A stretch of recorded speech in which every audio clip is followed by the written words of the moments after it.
और धांधल में अपन वो शाक खरीदने गए थे, वो भिंडी खरीद रहे थे, हम तुरिया खरीद रहे थे, और लव हो गए हो। बाप को बाद में पता चली कि अच्छा लव हो गए हो। वो जब बाप समझे कि हाँ लव हो गया, तब तक पाछे डिवोर्स और हो जाते हो।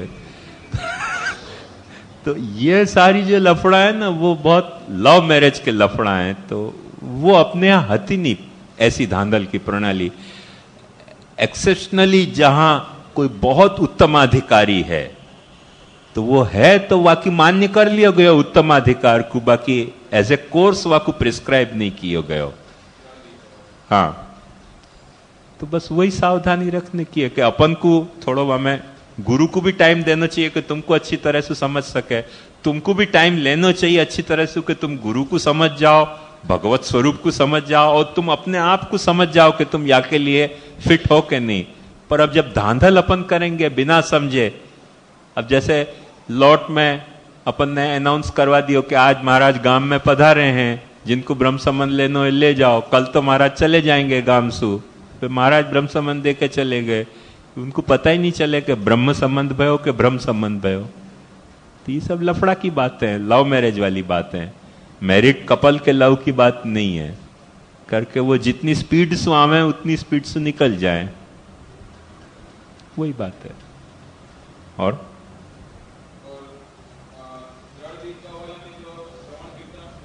हाँ,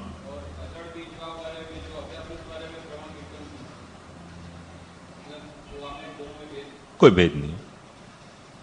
ऐसा दृढ़ बीज भाव वाले को श्रवण कीर्तन जो है वो दृढ़ बीज भाव के साथ कियो गयो श्रवण कीर्तन स्मरण है, हैं? फलात्मक होए के नहीं, पर बहुत इंटेंसिटी लियो भयो होएगो। ये इंटेंसिटी लियो भयो नहीं होएगो, रुचि अथवा श्रद्धा के लेवल को होएगो, विश्वास को एलिमेंट होए के नहीं होए, निष्ठा को एलिमेंट होए के नहीं होए, उतना फर्क हो सकेगा।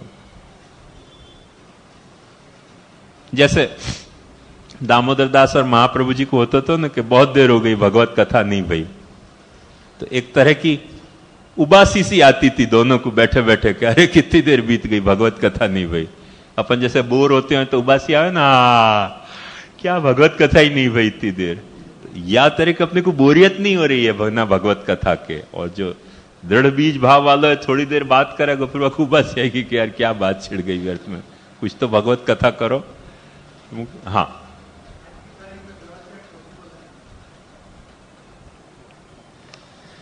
जीतू भाई, आज की तारीख में लोग जितना ग्रह त्याग कर रहे हैं उतना पहले कभी नहीं करते थे।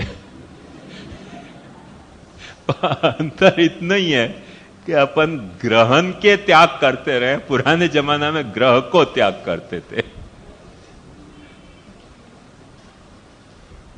आज जितना फास्ट ग्रह त्याग हो रहे है, एक वक्त वो स्पुतनिक पढ़ने वाला तो कोलंबिया के कौन सो स्काईलैब पढ़ने वाली थी, तो राजस्थान में एक कोई औरत को कोई जबरदस्ती कोई के साथ ब्याह कर दियो। तो जब छापा में खूब आई कि स्काईलैब पढ़ने वाला है, तो वहां ने सोची कि अब तो स्काईलैब पढ़ के दुनिया खत्म हो जाएगी, पढ़ने के पहले मैं अपने लवर के पास भाग जाऊं। और वो भाग गई, वाके बाद स्काईलैब तो पढ़े ही नहीं। तो ग्रह त्याग तो आज जितने हो रहे थे पहले कभी नहीं होते थे। कोई गारंटी नहीं है कि कब कौन ग्रह त्याग जाए, सब सामान जमाए तैयार बैठे हैं। नहीं तो वो ग्रह त्याग जो है, तो ग्रह त्याग तो कर ही रहे हैं सब। अब यहां जो ग्रह त्याग किया है वो यदि ऐसे लौकिक संबंधन से ग्रह त्याग होते हों तो भगवत संबंध से भी वैसे ग्रह त्याग क्यों नहीं हो सके।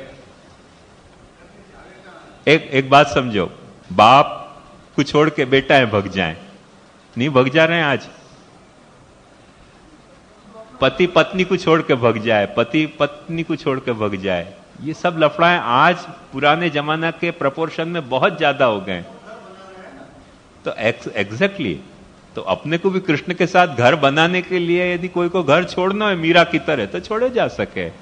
आज वह जमाना में एक बात समझो कि मीरा ने राणा को छोड़ो ना, एक डेविल को काम कियो तो आज घर छोड़ जाने पे मीरा को जो टॉर्चर भयो होगो, आज कोई छोड़ के भग जाए ना कोई औरत अपने पति को, तो लीगल प्रोटेक्शन इतना है, गांव में कोई पूछ भी नहीं सके तो भाई क्यों छोड़ के भागी आई, कोई को पूछ नहीं सके। पुराने जमाने में पत्थर मार के मार देते, तो आज तो सब तरह के प्रोटेक्शन है। हमने एक ऐसे अनुभव सुनी की बात बता रहे हूँ कि भगवान रजनीश की एक चेली हो गई, तो अचानक वाकू सत्संग करना शुरू किया घर में।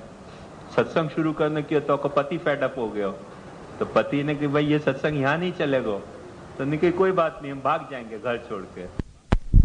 घर छोड़ के भागी तो आखो ज्वेलरी बॉक्स लेके भागी, तो पीछे पीछे पति भागे, भाई तो त्याग दा घर, ज्वेलरी बॉक्स यहाँ धर जाओ। नहीं ऐसे नहीं घर त्यागूंगी, ज्वेलरी बॉक्स के साथ घर त्याग कर दिया। तो आज तो कानून में पाछे मांगो तो आखो 50% मिल जाए। पुरानी बिचारी मीरा ने त्यागो तो 25% भी राणा की प्रॉपर्टी नहीं मिले थी। माइंड इट, आज जो आप भाग